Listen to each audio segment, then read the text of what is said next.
গানের পর ফিরে এলাম 92.7 বিগ এফএম এ শরণাগত অনুষ্ঠান শুনছেন। এখন পুরাণ চিরন্তন মহাদেবের কথা। আচ্ছা, এই যে মহাদেব নামটা আমরা মহাদেব মহাদেব মহাদেব শিব মহাদেব এরকম বলে থাকি, কিন্তু একটা নামের পেছনে তো একটা গল্প আছে। এই যেমন বলতে বলতে আমার মনে পড়লো নীলকণ্ঠ। নীলকণ্ঠ নামটার পেছনে একটা গল্প আছে, আমরা সবাই সেই গল্প জানি, আমি সেই গল্প বলছি না। কিন্তু মহাদেব নামটার পেছনেও কিন্তু একটা গল্প আছে। মহাদেব দেবেদের মধ্যে শ্রেষ্ঠ, দেবেদের মধ্যে মহান। এর পেছনের একটা কাহিনী, আখ্যান। সেটা কি? ত্রিপুর ধ্বংসের সময় শিব দেবতাদের অর্ধ তেজ গ্রহণ করেছিলেন, তার ফলে তার শক্তি অন্য সমস্ত দেবতার চেয়ে বেশি হয়। তার ফলে তিনি মহাদেব নামে খ্যাত হন। এটা আমরা সবাই জানি যে দেবতাদের মধ্যে তিনজন দেবতা, ত্রিদেব, ব্রহ্মা বিষ্ণু মহেশ্বর বা মহাদেব, যা কিছু বলুন না কেন, তাদের জায়গা খুব উঁচুতে। এদের মধ্যে ব্রহ্মা হচ্ছেন সৃজনকর্তা, সৃষ্টিকর্তা, বিষ্ণু পালনকর্তা, আর মহাদেব সংহারকর্তা। কিন্তু যেটা বলবার সেটা হচ্ছে বেদে কিন্তু এই মহাদেব বা শিব যা কিছু বলুন না কেন তার কোনো উল্লেখ দেখা যায় না। হ্যাঁ, রুদ্র, রুদ্র এই নামটা আছে। বেদের এই রুদ্রই পরবর্তীকালে শিব বা মহাদেবে পরিণত হয়েছেন, এবং পরিণত হয়ে একেবারে যাকে ওই ত্রিদেব বলছিলাম, ত্রিমূর্তি বলছিলাম, তার অন্তর্গত হয়েছে। তাই মহাদেবের প্রধান অস্ত্র হচ্ছে ত্রিশূল, আর মহাদেবের ধনুকের নাম বলতে পারেন, চট করে মনে আসবে। মহাদেব বললেই যেমন ত্রিশূলটা মনে পড়বেই, কিন্তু ধনুকের নামটা ওরকম করে মনে পড়বে না হয়তো। কিন্তু রবীন্দ্রনাথের গান মনে করে দেখুন, পিনাকেতে লাগে টঙ্কার, সেই পিনাক। তার একটি অস্ত্র আছে, যে অস্ত্রটা একেবারে গোটা পৃথিবী ধ্বংস করে দিতে পারে, তার নাম হচ্ছে পাশুপত। এই পাশুপত অস্ত্র মহাদেব অর্জুনকে দান করেছিলেন। যখন প্রলয় হয়, সমস্তটা ধ্বংস হয়ে যায়, তখন বিষাণ আর ডমরু বাজিয়ে তিনি ধ্বংস কার্যে নিযুক্ত হন। ত্রিপুরাসুরকে তিনি বধ করেছিলেন, তার ফলে তার নাম হচ্ছে ত্রিপুরারি, ত্রিপুরের অরি। আর বেদের কথায় ফিরে আসি। বেদের রুদ্রের বর্ণনা আছে। সেই বর্ণনা কি রকম? ভয়াবহ হিংস্র পশুর মতো ধ্বংসকারী। আবার তিনি বিদ্বান, জ্ঞানী, মর্তেও দেবতাদের কর্মের স্রষ্টা ও সাক্ষী। তিনি খুব বদান্য, সহজে সন্তুষ্ট, এবং তিনি সকলের কল্যাণ করেন। এই রকম একজন দেবতার কল্পনা করা হয়েছে বেদে, তার নাম রুদ্র। ফিরে আসছি মহাদেবের কথায় 92.7 বিগ এফএম এ শরণাগত অনুষ্ঠানে। একটু গান শুনে নেব, তারপর আবার মহাদেবের কথা। আজ শিব চতুর্দশী, আজকের সকালবেলা মহাদেবের কথা 92.7 বিগ এফএম এ। মহাদেব যদি ক্রুদ্ধ হন তাহলে ভয়ঙ্কর কাণ্ড হয়। মানুষজনকে হত্যা করেন, হিংসা করেন, তাদের সমস্ত সম্পত্তি ধ্বংস করে দেন, বজ্রাঘাতে মানুষ এবং পশু বধ করেন, নানান রকমের রোগ নিয়ে আসেন। মহাদেব বলছি, কিন্তু বেদে বলা আছে রুদ্রের কথা। রুদ্র এসব কিছুর থেকে রক্ষা পাওয়ার জন্য তার পুজো করা দরকার, তার স্তুতি করা দরকার। রুদ্র প্রসন্ন হলে বিপদ থেকে উদ্ধার পাওয়া যায়, রোগ দূর হয়। তো এই রুদ্রের চরিত্রে এইরকম পরস্পর বিপরীত, পরস্পর বিরুদ্ধ নানান রকম গুণ দেখতে পাওয়া যায়। যে একদিকে ভয়ানক, অন্যদিকে মঙ্গলময়। মঙ্গলময় মানে হচ্ছে শিব। এই শিব পরে রুদ্রের অন্য নাম হয়ে পৌরাণিক ত্রিদেবতার অন্যতম হয়ে যায়। মহাদেবের অন্য নাম যে রুদ্র, তার কারণ তিনি সবকিছুকে সংহার করেন। কিন্তু যা কিছু সংহারক, যা কিছু ধ্বংস করে দেয়, তার ভেতর থেকেই আবার নতুন সৃষ্টি উঠে আসে। তো তাই সংহারের অন্য নাম আবার সৃষ্টি। অর্থাৎ এই যে ব্রহ্মা বিষ্ণু মহেশ্বর, সৃষ্টি পালন এবং সংহার, সেই সংহার আবার মুখ ফিরিয়ে সৃষ্টি হয়ে যায়, তারপর সেই সৃষ্টিকে পালন করা হয়, তারপর সেই সৃষ্টি আবার ধ্বংসের মুখে পড়ে। এবং এই জন্যেই এই যে শিব, তিনি ধ্বংসের দেবতা, তো কিন্তু লিঙ্গরূপে তার পুজো করা হয়। অর্থাৎ তিনি জন্মেরও দেবতা। জন্ম আর মৃত্যু একই সঙ্গে মিশে গেছে তার মধ্যে। সেই রুদ্রকে, সেই মহাদেবকে, সেই শিবকে আমরা প্রণাম করি। শুনলেন পুরাণ চিরন্তন শিবের কথা, মহাদেবের কথা। 92.7 বিগ FM এ শরণাগত অনুষ্ঠানে এইবার গানের পর স্বামী বিবেকানন্দের রচনা থেকে পাঠ, বহুত্বে একত্ব। একত্ব স্বামী বিবেকানন্দের রচনা থেকে পড়ে শোনাচ্ছি আমি, আপনাদের সৌমিত্র বসু। শুনছেন 92.7 বিগ FM এ জীবনের সহজ পাঠ, শরণাগত। স্বয়ম্ভু সৃষ্টিকর্তা ইন্দ্রিয়গুলিকে বহির্মুখ করিয়া দিয়াছেন, সেই জন্যই মনুষ্য বাহিরের দিকে বিষয়ের প্রতি দৃষ্টিপাত করে, অন্তরাত্মাকে দেখে না। কোন কোন জ্ঞানী ব্যক্তি বিষয় হইতে নিবৃত চক্ষু, সংযতেন্দ্রিয় এবং অমৃতত্ব লাভ করিতে ইচ্ছুক হইয়া প্রত্যক আত্মাকে দেখিয়া থাকেন। আমরা দেখিয়াছি বেদের সংহিতা ভাগে এবং আরো অন্যান্য গ্রন্থে জগতের যে তত্ত্বানুসন্ধান হইতেছিল, তাহাতে বহিঃপ্রকৃতির তত্ত্ব আলোচনা করিয়াই জগৎ কারণের অনুসন্ধান চেষ্টা হইয়াছিল। তারপর এই সত্যানুসন্ধিৎসুগণের হৃদয়ে এক নূতন আলোকের প্রকাশ হইল। তাহারা বুঝিলেন বহির্জগতে অনুসন্ধান দ্বারা বস্তুর প্রকৃত স্বরূপ জানিবার উপায় নাই। তবে কি করিয়া জানিতে হইবে? বাহিরের দিকে চাহিয়া নয়, ভিতরের দিকে দৃষ্টি ফিরাইয়া। আর এখানে আত্মার বিশেষণ রূপে যে প্রত্যক শব্দ ব্যবহৃত হইয়াছে, তাহাও বিশেষ ভাবব্যঞ্জক। প্রত্যক কিনা যিনি ভিতরের দিকে গিয়াছেন, আমাদের অন্তরতম বস্তু, হৃদয় কেন্দ্র, সেই পরম বস্তু যাহা হইতে সবকিছুই যেন বাহির হইয়াছে, সেই মধ্যবর্তী সূর্য, আত্মা, মন, শরীর, ইন্দ্রিয় এবং আর যাহা কিছু আমাদের আছে, সবই যেন তাহার কিরণ ও জাল। বালক বুদ্ধি ব্যক্তিরা বাহিরের কাম্য বস্তুর অনুসরণ করে, এই জন্যই তাহারা সর্বতব্যাপ্ত মৃত্যুর পাশে আবদ্ধ হয়। কিন্তু জ্ঞানীরা অমৃতত্বকে জানিয়া অনিত্য বস্তু সমূহের মধ্যে নিত্য বস্তুর অনুসন্ধান করেন না। এখানেও এই একই ভাব পরিস্ফুট হইল যে সসীম বস্তুপূর্ণ বাহ্য জগতে অনন্তকে দেখিবার চেষ্টা করা বৃথা। অনন্তেই অনন্তকে অন্বেষণ করিতে হইবে এবং আমাদের অন্তর্বর্তী আত্মাই একমাত্র অনন্ত বস্তু। শরীর, মন অর্থাৎ যে জগৎ প্রপঞ্চ আমরা দেখিতেছি বা আমাদের চিন্তার রাশি, কিছুই অনন্ত হইতে পারে না। উহাদের সকলেরই কালে কালে উৎপত্তি এবং কালেই বিলয়।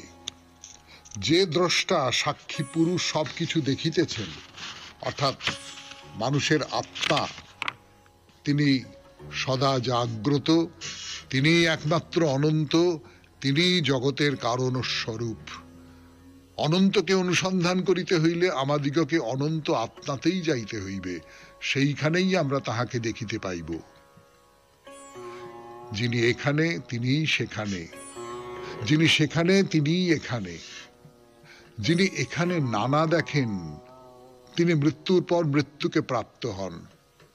সংহিতা ভাগে দেখিতে পাই আর্যগণের স্বর্গে যাইবার বিশেষ ইচ্ছা। যখন তাহারা জগৎ প্রপঞ্চে বিরক্ত হইয়া উঠিলেন, তখন স্বভাবতই তাহাদের এমন এক স্থানে যাইবার ইচ্ছা হইল, যেখানে দুঃখ সম্পর্ক শূন্য কেবল সুখ। এই স্থানগুলির নাম স্বর্গ, যেখানে কেবল আনন্দ, যেখানে শরীর অজর অমর হইবে, মনও পরিপূর্ণ হইবে। তাহারা সেখানে চিরকাল পিতৃগণের সহিত বাস করিবেন। কিন্তু দার্শনিক চিন্তার অভ্যুদয়ে এইরূপ স্বর্গের ধারণা অসঙ্গত ও অসম্ভব বলিয়া বোধ হইতে লাগিল। অনন্তকাল স্থান বিশেষে বিদ্যমান এই ভাবই যে স্ববিরোধী। দেশ অবশ্যই কালে উৎপন্ন ও নষ্ট হইবে, সুতরাং অনন্ত স্বর্গের ধারণা ত্যাগ করিতে হইল। আর্যগণ ক্রমশ বুঝিলেন এই স্বর্গনিবাসী দেবতাগণ এককালে এই জগতে মনুষ্য ছিলেন, পরে হয়তো কোনো সৎকর্মবশে দেবতা হইয়াছেন।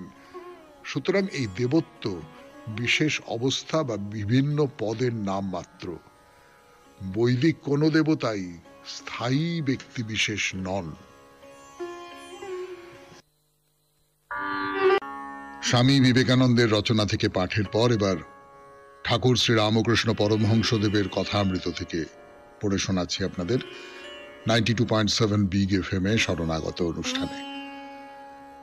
ঠাকুর এর আগের দিন যেটা বলছিলাম যে ঈশানকে বলছেন ওই গল্পটা বল, ওই গল্পটা, ওই গল্পটা, ওই আর ঈশান একটা মানে ঠাকুর সূত্রগুলো ধরিয়ে দিচ্ছেন, ওই ওই ওই গল্পটা, আর ঈশান গল্পটা খুব ছোট্ট করে বলছেন, আর ঠাকুরের খুব আনন্দ হচ্ছে। আমরা বলেছিলাম যে বাচ্চা ছেলেরা যেরকম বলে না, অমুকের গল্পটা বলো না, বলো না, বলো না, হ্যাঁ হ্যাঁ খুব মজা, খুব মজা, খুব মজা। গল্পটা বহুবার শোনা, কিন্তু গল্পটা শোনা মানে গল্পটা মনের মধ্যে যে প্রতিক্রিয়া তৈরি করে, সেই প্রতিক্রিয়ার যে আনন্দটা, সেই প্রতিক্রিয়ার যে স্বাদটা, সেইটা পেতে চাইছেন এই রকম। তো এরকম অনেকগুলো গল্প বলা হলো, তার ভেতর দিয়ে বলা বাহুল্য ঠাকুর শ্রী রামকৃষ্ণ পরমহংসদেব যে সব গল্প শুনতে চাইছেন সে তো এমনি আমার আপনার পড়বার বা শোনবার গল্পের মতন নয়, একেবারেই তার মধ্যে কোনো একটা ঐশ্বরিক ব্যাপার রয়েছে, কোনো একটা আধ্যাত্মিক ব্যাপার রয়েছে, সেই রকম সব কথাই শুনতে চাইছেন। তো ঠাকুর ঈশানকে বলছেন আর একটা গল্পের কথা বলছেন, আর সেই কথাটা সাধুর হৃদয় সকলের চেয়ে বড়। তো ঈশান বলছেন যে এটা গল্প নয়, এটা হচ্ছে একটা কথা। কথাটা কি? ঈশান বলছেন সকলের চেয়ে বড় পৃথিবী, বেশ, তার চেয়ে বড় সাগর, তার চেয়ে বড় আকাশ। মানে এমনি বিজ্ঞানের দিক থেকে কথাটা ঠিক নয়, কেননা পৃথিবীর চেয়ে সাগর কি করে বড় হবে? সাগর তো পৃথিবীর মধ্যেই আছে। কিন্তু আপনি যদি দেখার দিক থেকে দেখেন তাহলে পৃথিবী আর সাগর হচ্ছে, তাকে তো শেষ দেখা যায় না, সে আকাশে গিয়ে মিশেছে পৃথিবীর চেয়েও বেশি। আমি কবি কল্পনার দিক থেকে কথাটা বলতে চাইছি।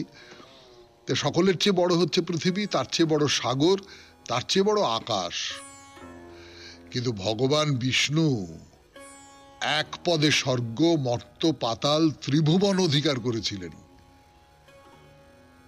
তাহলে বিষ্ণু এসবের চেয়ে বড়। এই পর্যন্ত বোঝা গেল, এই পর্যন্তই কোনো গন্ডগোল নেই, তাই তো? তারপরে কি বলছে? বলছেন সেই বিষ্ণুপদ সাধুর হৃদয়ের মধ্যে, তাই সাধুর হৃদয় সবচেয়ে বড়। যুক্তিটা আপনি ফেলতে পারবেন না কিন্তু।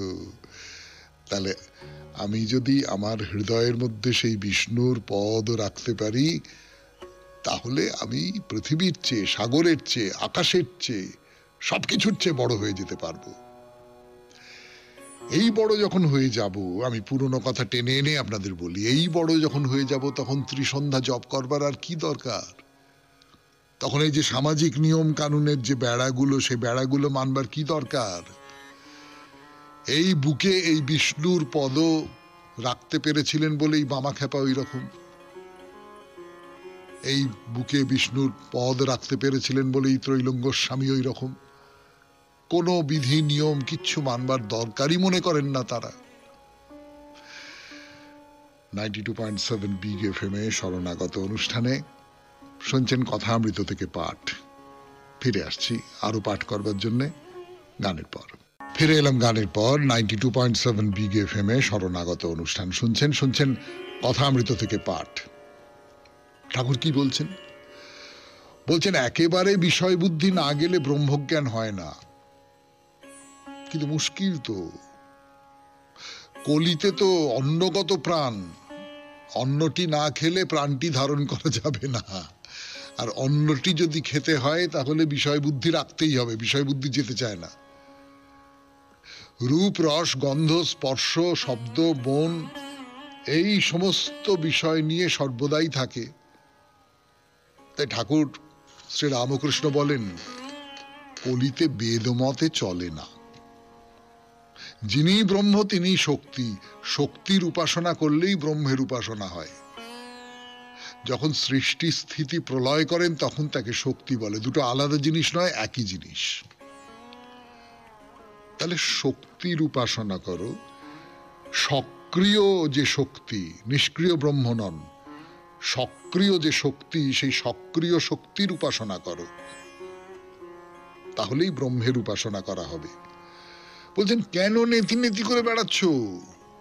ব্রহ্ম সম্বন্ধে কিছুই বলা যায় না, কেবল বলা যায় অস্তি মাত্রম কেবল রাম। কিন্তু আমরা যা কিছু দেখছি, চিন্তা করছি, সবই সেই আদ্যাশক্তির, সেই চিৎশক্তির ঐশ্বর্য। সৃষ্টি, পালন, সংহার, জীব জগৎ, আবার ধ্যান, ধাতা, ভক্তি, প্রেম, সব তার ঐশ্বর্য। কিন্তু ব্রহ্ম আর শক্তি অভেদ। লঙ্কা থেকে ফিরে আসবার পর হনুমান রামকে স্তব করছেন, বলছেন রাম তুমি পরব্রহ্ম আর সীতা তোমার শক্তি, কিন্তু তোমরা দুজনে অভেদ। যেমন সর্প তার তির্যক গতি, সাপের মতো গতি ভাবতে গেলেই সাপকে ভাবতে হবে, আর সাপকে ভাবলেই সাপের মতো গতি ভাবতে হয়। দুগ্ধ ভাবলেই দুধের বর্ণ ভাবতে হয়, ধবলত্ব, দুধের মতো সাদা, অর্থাৎ ধবলত্ব ভাবতে গেলেই দুধকে ভাবতে হয়। জলের হিমশক্তি ভাবলেই জলকে ভাবতে হয়, আবার জলকে ভাবলেই জলের হিমশক্তিকে ভাবতে হয়। তার মানেটা কি? মানেটা হচ্ছে ব্রহ্ম যদি জল হন তাহলে সেই ব্রহ্মের যে শক্তিরূপ সেইটা হচ্ছে তার ঠান্ডাটা। ব্রহ্ম যদি রাম হন তাহলে সীতা হচ্ছেন তার শক্তি, তার প্রকাশ।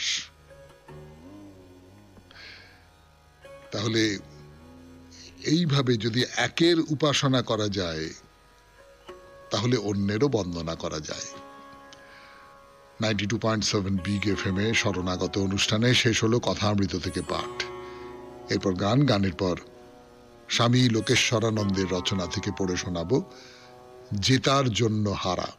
জেতার জন্য হারা, স্বামী লোকেশ্বরানন্দের একটি ছোট রচনা পড়ে শোনাচ্ছি আপনাদের। তর্ক করা ভালো, কারণ তাতে স্পষ্টভাবে এবং যুক্তিসঙ্গতভাবে নিজের মত প্রকাশ করা যায়, আবার সেই সঙ্গে নিজের জ্ঞানের গভীরতাও যাচাই করা চলে। তর্কের দ্বারা নিজের জ্ঞানও বাড়ানো যায়, কারণ যাদের সঙ্গে তর্ক হচ্ছে তারা হয়তো অনেক পড়াশুনো করেছেন, তারা হয়তো অনেক বেশি চিন্তাশীল, উদারচেতা এবং সংস্কৃতিবান মানুষ। এমন সব মানুষের সংস্পর্শে আসতে পারাটাই সৌভাগ্যের বিষয়। এদের সঙ্গে তর্কে প্রবৃত্ত হওয়া দুঃসাহসিক কাজ, সন্দেহ নেই, তবে এটা প্রশংসনীয়, আর এতে নিজেরও অনেক জানা হয়। অপরের কাছ থেকে আমরা নানাভাবে শিখি, এও একটা উপায়। অবশ্য গ্রহিষ্ণুতা থাকলে তবেই তর্কের মাধ্যমে শেখা সম্ভব। শেখার ইচ্ছে নেই অথচ তর্কের জন্য তর্ক করে যাচ্ছি, পণ্ডশ্রম।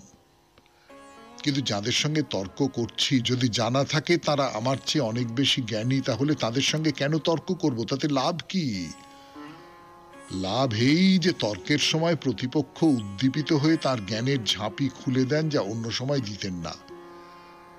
তাই যদি কেউ অকপটভাবে সত্য লাভের জন্য বুদ্ধিমানের মতো তর্ক করেন তাহলে সেই বৌদ্ধিক লড়াই দুপক্ষেরই উপভোগ্য হয়। যিনি জ্ঞানী তিনি অন্যের সঙ্গে ভাব বিনিময় করে সর্বদাই আনন্দ পান। যদি তিনি এমন কাউকে পান যে শিখতে আগ্রহী অথচ বিনা বিচারে তার কোনো কথাই মানবে না, তার সঙ্গে কথা বলে তিনি খুবই খুশি হন এবং তার যুক্তির সত্যাসত্য নিরূপণে সচেষ্ট হন। যদি তিনি তার সন্দেহভঞ্জন করতে নাও পারেন, প্রতিপক্ষ যদি প্রমাণ করতে পারে যে তিনি যা ভেবেছেন তা ভুল, সেক্ষেত্রে উভয়ের মধ্যে কোনো তিক্ততার সৃষ্টি তো হয়ই না, তিনি বরং এতে খুশিই হন। খোলা মনে ভাব বিনিময় করলে তবেই সত্যকে জানা যায়। জ্ঞান তখনই সমৃদ্ধ হয় যখন পণ্ডিত ব্যক্তিরা কোনো একটা বিষয় বা দৃষ্টিকোণকে খোলা মনে বিচার করেন, তা নিয়ে তর্ক বিতর্ক করেন এবং সম্ভব হলে একটি সর্বসম্মত সিদ্ধান্তে পৌঁছন। জ্ঞানের জগতে এমন কোনো সত্য নেই যা সকলেই এক বাক্যে মেনে নিয়েছে। অনেক সময় শাসক গোষ্ঠীর পছন্দ না হওয়ায় সত্য প্রচারকদের অশেষ নির্যাতন পর্যন্ত ভোগ করতে হয়েছে, কিন্তু দেখা গেছে পরে সকলেই সেই সত্য মেনে নিয়েছে। তাই যারা তর্ক করেন, জ্ঞানের জগতে তাদের অবদানও অনেক, কারণ তর্কের মাধ্যমে তারা মানুষকে চিন্তা করতে বাধ্য করেন, আর চিন্তাই তো জ্ঞানের চাবিকাঠি। তবে শেখার উদ্দেশ্যেই তর্ক করা বাঞ্ছনীয়। বিদ্যা জাহির করার জন্য নয়, বিদ্যা অর্জনের জন্যই তর্ক করতে হয়। মতবিরোধ হতেই পারে, তবে সেক্ষেত্রে বিনীতভাবে নিজের মত প্রকাশ করা উচিত, যাতে আলো আসে কিন্তু উত্তাপ সঞ্চারিত না হয়। তর্কের ভঙ্গিটি খুব গুরুত্বপূর্ণ। কেউ কেউ তর্ক করার সময় মাথা গরম করে রূঢ় কথা বলতে শুরু করেন, এমনকি প্রতিপক্ষকে ব্যক্তিগত আক্রমণ পর্যন্ত করে বসেন। ফলে পরিস্থিতি অন্যরকম হয়ে যায়। উভয়কে কিছু কড়া কড়া কথা শোনান, কিন্তু তাতে জ্ঞান বাড়ে না। প্রায়ই দেখা যায় যারা তর্ক করার সময় উত্তেজিত হয়ে পড়েন, তাদের বক্তব্যের ভার এবং যুক্তির ধার কোনোটাই থাকে না। তারা তাদের এই দৈন্য সম্পর্কে সচেতন বলেই উত্তেজনা দিয়ে নিজেদের দুর্বলতা ঢাকার চেষ্টা করেন। কিন্তু যাদের পায়ের তলায় মাটি শক্ত, তারা শান্তভাবেই নিজেদের মতামত ব্যক্ত করেন। এমনকি প্রতিপক্ষের সন্দেহ ভঞ্জন করতে না পারলেও তারা হতাশ হন না, কারণ তারা জানেন সত্য একদিন না একদিন প্রকাশ পাবেই। সংশয় মোচনের ব্যর্থতার জন্য তারা নিজেদের দায়ী করেন। তারা মনে করেন এ ত্রুটি তাদেরই, উপযুক্ত ভাষা বা যুক্তির অভাবে প্রতিপক্ষকে বোঝাতে পারেননি তারা। নইলে তাদের কাছে যা জলের মতো পরিষ্কার, বিরোধী পক্ষ কেন তা বুঝতে পারছে না? বিরোধী পক্ষ হয়তো আবোল তাবোল যুক্তি দেখাচ্ছেন, হয়তো গালিগালাজও করছেন, কিন্তু তারা শান্ত, অবিচলিত। অন্য পক্ষের বক্তব্য সানন্দে ধৈর্য সহকারে শোনেন তারা। হয়তো নতুন যুক্তি দেখিয়ে নিজেদের বক্তব্য পরিষ্কার করার চেষ্টাও করেন, কিন্তু শ্রেষ্ঠত্বের অভিমান তাদের আচার আচরণে কখনো ফুটে ওঠে না। তারা এতই বিনয়ী যে দেখে মনে হতে পারে তর্কযুদ্ধে তারাই হেরে গেছেন। বস্তুত তা নয়। সত্য যেহেতু তাদের পক্ষে, তাই তারাই বিজয়ী। শুনলেন স্বামী লোকেশ্বরানন্দের রচনা থেকে পাঠ, জেতার জন্য হারা। গানের পর ফিরে এলাম 90.7 বিগ এফএম এ শরণাগত অনুষ্ঠানে। এবারে চিঠিপত্র। সল্টলেক থেকে সুমিত্রা চ্যাটার্জি চিঠি লিখেছেন, পড়ে শোনাই সেই চিঠি। কটক শহরে কটক দুর্গাবাড়ি সমিতির নেতাজি প্রতিষ্ঠিত দুর্গাপূজার বিষয়ে গত চিঠিতে লেখার পর অনেকেই কটকের দুর্গাপূজার বিষয়ে জানতে আগ্রহ প্রকাশ করেছেন, তাই এই চিঠি লেখা। উড়িষ্যাবাসীরা মুখ্যত শ্রী জগন্নাথ দেব ও মহাদেবের ভক্ত হলেও নারী শক্তির উপাসকও বটে। কটকের অধীশ্বরী মা কটকচণ্ডী অত্যন্ত জাগ্রত দেবী রূপে চণ্ডী মন্দিরে সারা বছর পূজা পান, বিশেষত নবরাত্রির সময় অপরূপ সাজে 9 দিন। তাই প্রতিবেশী রাজ্য পশ্চিমবাংলার প্রচুর মানুষ বেশ কয়েক যুগ ধরেই উড়িষ্যাবাসী হয়েছেন। ফলে প্রবাসী বাঙালিদের উৎসাহে বছরে একবার দুর্গাপূজার প্রচলন হয়েছে বহু বছর ধরে। শুরুতে তা কয়েকটি বাঙালি ক্লাবের মধ্যে সীমাবদ্ধ থাকলেও ক্রমে ক্রমে অবাঙালিরাও এগিয়ে এসেছেন এবং পূজা মণ্ডপের সংখ্যাও বেড়েছে। উৎসব কার না প্রিয়। 2024-এ কটক শহরে পূজা মণ্ডপ হয়েছিল 173টি। তবে আমি চাইছি বৈশিষ্ট্য জানাতে, শুধু তথ্য নয়। এর মধ্যে 101টি মণ্ডপে প্রতিমা মা দুর্গার, আর বাকি 72টি মণ্ডপে মহাদেবের।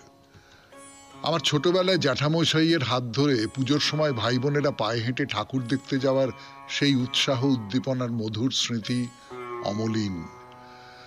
সে সময় কিন্তু মহাদেব, হরপার্বতী কিংবা নন্দীভৃঙ্গি সহ শিব ঠাকুরের তাণ্ডব, নৃত্যভঙ্গি এসবই বেশি থাকতো মণ্ডপে। কল্পনার কোনো অভাব নেই।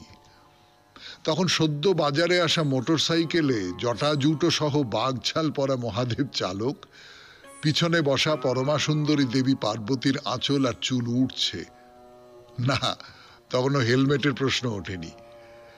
এই প্যান্ডেল দেখে মুগ্ধ হয়েছি বহু দর্শকের সঙ্গে আমিও। আর পুজোর 4 দিনই ওই মণ্ডপ দেখতে যাওয়ার বায়না ধরেছি, বেশ মনে পড়ে। হ্যাঁ, এখনো কটকে অনেক পুজো প্যান্ডেলে মহাদেবের মূর্তি দুর্গাপুজোর সময় দেখি, এটাই বৈশিষ্ট্য। আর এক বৈশিষ্ট্য, সিলভার সিটি কটকে মা দুর্গার রূপার চালচিত্রের একটা বিশেষ আকর্ষণ আছে। সোনা রূপার তারকসী কাজের জন্য কটক বিখ্যাত। চৌধুরী বাজারের পূজা মণ্ডপ এ বিষয়ে ট্রেন্ড সেটার। প্রতি বছর চালচিত্রটির কিছু অংশ রূপলি থেকে রূপোয় পরিণত করতে করতে একসময় পুরো চালচিত্রটি রূপোর হয়ে গেল। কোটি টাকার এই মণ্ডপে দর্শকদের ভিড় সামলাতে পুলিশ হিমশিম। কম্পিটিশনে নেমে অন্যান্য কয়েকটি পূজা কমিটিও সেই পথ অনুসরণ করে। এবার চৌধুরী বাজারের চালচিত্র দেবীদের মুকুট ও গহনা আর রূপা নয়, সোনায় মোড়া হচ্ছে। নেতাজি প্রতিষ্ঠিত দুর্গাবাড়ি সমিতির সম্পাদক মহাশয়কে এবছর সাংবাদিকরা প্রশ্ন করেন তারা এই পথে নামছেন না কেন। তিনি বলেন তারা পূজা করেন ভক্তি ভরে, দর্শক আকর্ষণের জন্য নয়।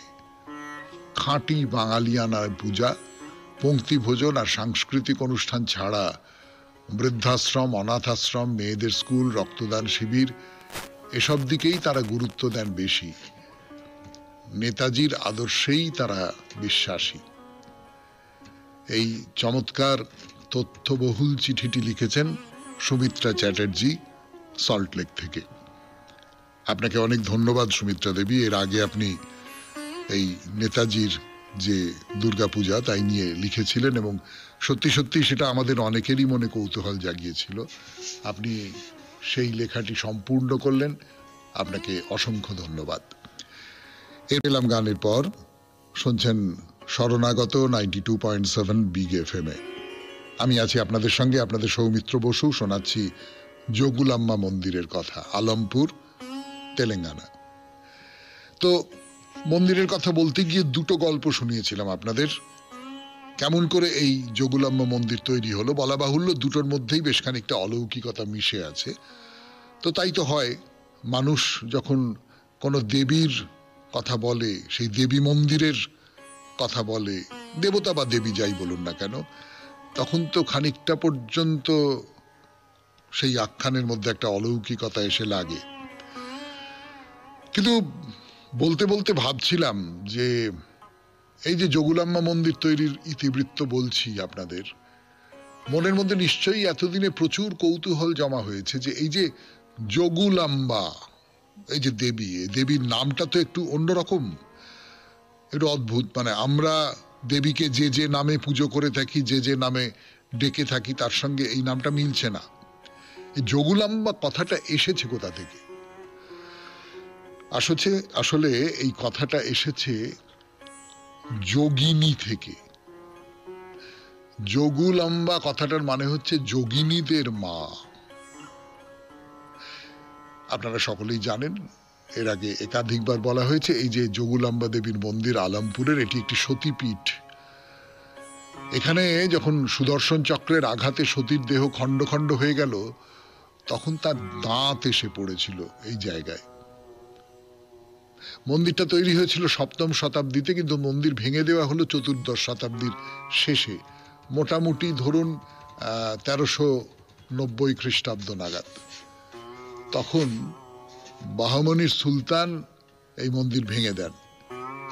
তো বিজয়নগরের রাজা হরিহর রায় দ্বিতীয়, তিনি তখন তার সৈন্যবাহিনী পাঠালেন বাহমনির সুলতানের সৈন্যদের সঙ্গে যুদ্ধ করবার জন্যে, এবং তাদের মন্দিরের এই যে চত্বর, এই চত্বর থেকে তাড়িয়ে দেওয়া হলো। হেরে গেল বাহমনির সুলতানের সৈন্যরা। এই যে মন্দিরের যে মূর্তি, যোগুলাম্বা দেবীর মূর্তি, সেই মূর্তিকে তখন লুকিয়ে অন্য জায়গায় নিয়ে যাওয়া হয়েছিল। নিয়ে যাওয়া হয়েছিল বালব্রহ্মা মন্দিরে। নবব্রহ্মা মন্দিরের যে চত্বর, সেইখানে দেবীকে লুকিয়ে রাখা হয়েছিল। 92.7 বিগ এফএম-এ শরণাগত অনুষ্ঠানে শুনছেন বাইরে দূরে। বলছি আলমপুরের যোগুলাম্মা মন্দিরের কথা, বিগ এফএম-এ শরণাগত অনুষ্ঠানে। তো যেটা বলছিলাম যোগুলাম্মা মন্দিরের কথা, এই মন্দির তো ভেঙে দেওয়া হয়েছিল, তারপরে যারা ভেঙে দিয়েছিল তাদের উৎখাত করে দেওয়া হয়। 2005 খ্রিস্টাব্দে ওই যে পুরনো মূর্তি, যেটা ওই বালব্রহ্ম মন্দিরে পাঠিয়ে দেওয়া হয়েছিল, সেই মূর্তিকে আবার তার স্বস্থানে ফিরিয়ে আনা হলো। এই মন্দিরটা আবার নতুন করে গড়ে তোলা হলো। এই আপনারা যে মন্দিরটা দেখেন, সেই মন্দিরটা আসলে 2005 সালে যাকে বলে রেনোভেট করে, সংস্কার করে এই মন্দিরটাকে তৈরি করা হয়েছে। হ্যাঁ, তাহলে ভূমিকা অনেক হলো, এই মন্দিরের দিকে এবার যাওয়া যাক। কিন্তু মন্দিরের দিকে তো যাব, কিন্তু আপনারা নিশ্চয়ই একটা ব্যাপার লক্ষ্য করে দেখেছেন যে এই যে শরণাগত অনুষ্ঠানে বাইরে দূরে করতে গিয়ে আমি বারবার একটা কাণ্ড করে থাকি। আজকের এই অনুষ্ঠানটাও সেই রকমই হবে আর কি। মানে বলি যে চলুন এবার মন্দির দর্শনে যাওয়া যাক, তার কারণ আমারও মনটা তো ছটফট করে, মন্দিরটা কখন দেখবো, মন্দিরটা কখন দেখবো। আপনাদের মনও নিশ্চয়ই খানিকটা ছটফট করে, তো সেই জন্যে বারবারই হয়তো বলি যে এবার চলুন মন্দির দেখি। কিন্তু পরক্ষণেই মনে পড়ে আর একটা দুটো জরুরি কথা বলবার আছে, সেইগুলো একটু বলে নেওয়া দরকার। যেমন এই মন্দির সম্পর্কে একটু দু একটা তথ্য আপনাদের দিই। এই যে যোগুলাম্বা দেবীর মন্দির, এখানে আর একজন দেবতা আছেন, তার নাম বলব্রহ্মেশ্বর। বলব্রহ্মেশ্বর এই দেবী যোগুলাম্বা, আমরা তো সাধারণত জানি যে দেবীরা যেরকম কোনো একটা আসনে বসে থাকেন, পদ্ম ফুলের উপর বসে থাকেন, বা কোনো একটা নির্দিষ্ট বেদির উপর বসে থাকেন, এইরকম। যোগুলাম্বা কিন্তু সেই রকম কোনো প্রচলিত আসনের উপর বসেন না। তাকে আমরা বসে থাকতে দেখব মৃতদেহের উপরে, হ্যাঁ, শবের উপরে। শুধু তাই নয়, তার মাথায় আমরা দেখতে পাবো বিছে, ব্যাং, টিকটিকি রয়েছে। কি আশ্চর্য না! অন্য রকমের মূর্তি, অন্য রকমের মন্দির। তো এই যোগুলাম্বা দেবী কিন্তু খুব জাগ্রত এবং মানুষের নানান ধরনের আকাঙ্ক্ষা পূরণ করেন তিনি। তাই দলে দলে মানুষ তাকে দর্শন করতে আসেন। আজকে এই পর্যন্তই থাক।